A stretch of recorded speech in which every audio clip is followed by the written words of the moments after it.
Morning, students of 8th standard. The next topic of this lesson is while loop. The while loop is same work as a for loop, but the syntax of this loop is different from the for loop. The working is same. It is also used for iterative purpose, or we can say that when we have a set of statements repeated again, then we use while loop as compared to for loop. For the while loop repeatedly execute a set of commands for as long as the condition given along with it is true. So while loop is same work like as for loop. It execute the set of commands, set of instruction as long as when the condition is true, otherwise it will stop the working of the loop. So here is the syntax of while loop. While, first of all we write the while, then we write the condition. Here condition mean any kind of condition. Suppose you want to increment, so then it hold the main condition of our programs. Next, body of while. Body of while means here all the rest of set of statements comes under this body of loop.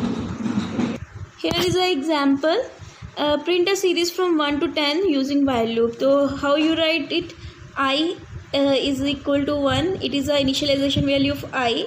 We give a initial value to I is equal to 1.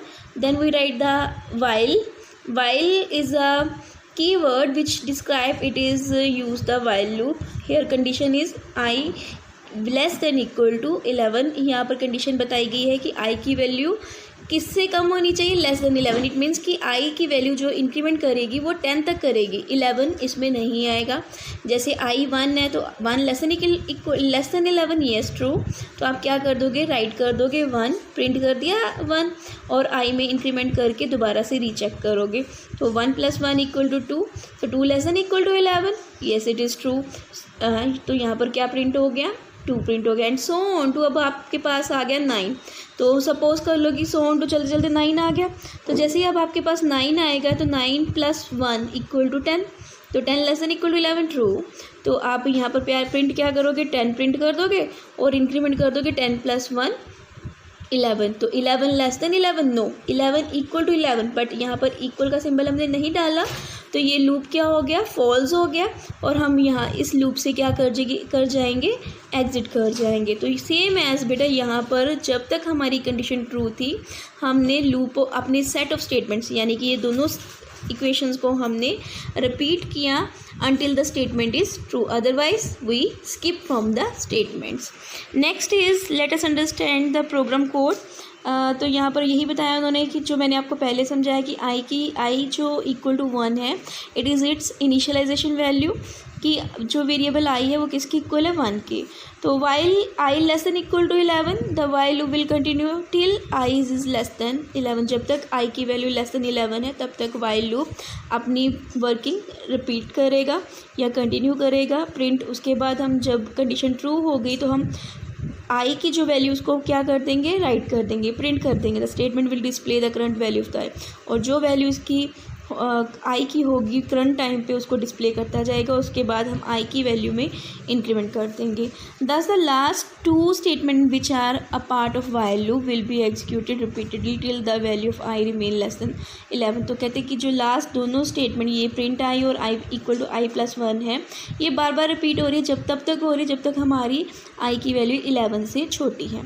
Use of else in while loop. अब हम else part को क्यों use करते हैं while loop में, तो while condition तब तक यूज़ होगी जब तक हमारे पोर्शन क्या है, ट्रू है. जैसे ही हमारे पास ये कंडीशन नहीं आती मान लो, तो हम कौन सा पोर्शन रन करेंगे, एल्स पोर्शन.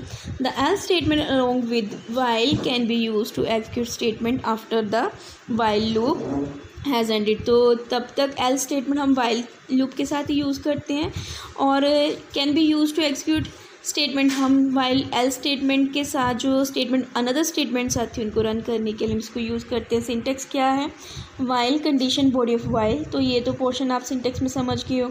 अब इस कंडीशन के अलावा कंडीशन हमारी फॉल्स हो जाती है, यहाँ ये कंडीशन मैट नहीं करती, तो उसके बाद हम एल्स पोर्शन को एग्जीक्यूट करते हैं. तो here is example number 8. Print the first 10 squares of natural number in descending order. After the task is complete, print the end. जैसे ही हमारे 10 स्क्वायर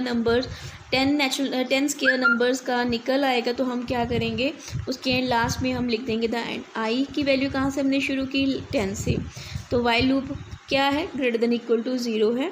हम प्रिंट क्या करेंगे, जो भी हमारा नंबर 10 है तो 10 का हम क्या कर देंगे, स्केयर कर देंगे, और उसके बाद 10 की वैल्यू को क्या कर देंगे, डिक्रीमेंट कर देंगे -1. तो पहले हमारे पास 10 वैल्यू थी, 10 का स्केयर क्या आ गया 100, तो यहाँ पर 100 प्रिंट हो गया. उसके बाद 10 - 1 9, तो 9 less than equal to 0, 9 greater than equal to 0, yes true. फिर हम 9 का स्केयर निकालेंगे तो 81 आ गया. उसके बाद 9 - 1 किया तो हमारे पास क्या आ गया 8, 8 greater than equal to 0, again true. तो 8 का स्केयर 64 आ गया. सो ऑन टू 7 आ गया, 8 - 1 करेंगे तो 7 आ गया. 7 greater than 0, yes true. So on to 7 square is equal to 49 and so on to. ऐसे चलते चलते हमारे पास क्या आ जाएगा, 1 आ जाएगा.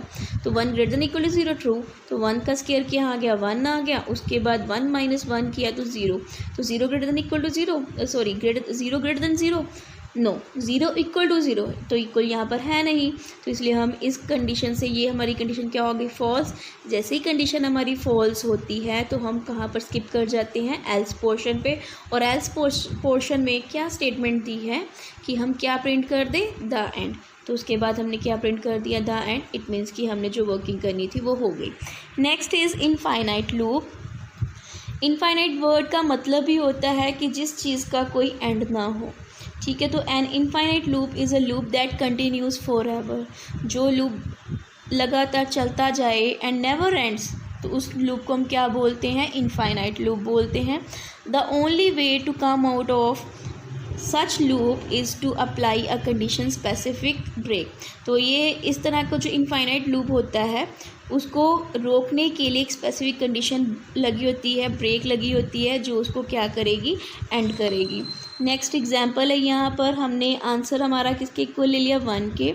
वाइल यहाँ पर बेटा कंप्यूटर में जो इक्वल का साइन डालते हैं वो डबल इक्वल का सिंबल इक्वल टू को शो करता है. तो यहाँ पर हमारी एक वेरिएबल है ANS आंसर इक्वल टू 1. अगर हमारा आंसर इक्वल टू 1 है तो हम क्या करते हैं, पासवर्ड एक हमने ये वेरिएबल लिया, password equal to integer type का. इंटीजर मतलब ये फ्रैक्शनल नंबर होल्ड नहीं करेगा, ये सिर्फ 1 2 3 4 5 इस तरह की वैल्यू को होल्ड करेगा. और इनपुट क्या देती, टाइप द पासवर्ड. तो if password equal to 1 2 3 4 answer equal to 0. तो यहाँ पर हमारे पास आ गया कि सपोज़ आप टाइप क्या कर रहे हो 4 3 2 6, तो कहते हैं अगर आप ये टाइप करते हो 1 2 3 4 तो आंसर किसके इक्वल आ जाएगा, 0 के. अब आपने टाइप क्या किया 4 3 2 6. यहाँ पर इसकी वर्किंग समझाइए कि प्रोग्राम कोड किस तरह से वर्क कर रहा है. तो यहाँ पर हमारे पास एक वेरिएबल ए है, ANS है. The variable A gets the value. तो यहाँ पर जो वेरिएबल ANS है वो क्या कर रहा है, वैल्यू को होल्ड कर रहा है. जब ए की वैल्यू हमारे पास, ANS की वैल्यू हमारे पास 1 है, तब तक हमारा लूप क्या करेगा, कंटिन्यू करेगा. अगर the password equal to input type the password, the program will ask for input. तो ये आपको एक मैसेज देगा कि आप अपना पासवर्ड टाइप करो. अब आपने लिखा है कि इफ़ पासवर्ड इक्वल टू 1 2 3 4, कि आपने कंडीशन दे दी है अगर आपका पासवर्ड 1 2 3 4 है तो आपकी ए वेरिएबल किसके इक्वल हो जाएगा, 0 के इक्वल हो जाएगा.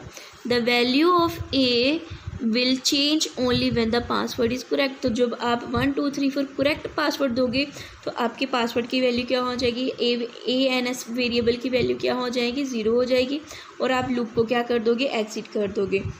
अदरवाइज़ अगर आप गलत देते हो तो ये लूप बार बार कंटिन्यू करेगा. The loop will continue for ever if the password entered is incorrect. जैसे मान लो 4 3 2 6 दिया था तो वो क्या था, रॉन्ग पासवर्ड था. तो पासवर्ड फिर हमें इसी लूप के वेरिएबल के अपने पासवर्ड को एंटर करने के लिए दोबारा से पूछेगा. तो जैसे ही हमारा पासवर्ड राइट एंटर होता है तो हम एग्जिट कर जाएंगे, otherwise we will continue and never end loop में फंसे रहेंगे या उसके साथ वर्क करते रहेंगे. Therefore such a loop is called infinite loop. इस तरह के लूप को हम क्या बोलते हैं, इनफाइनाइट लूप बोलते हैं. Thank you students and have a nice day.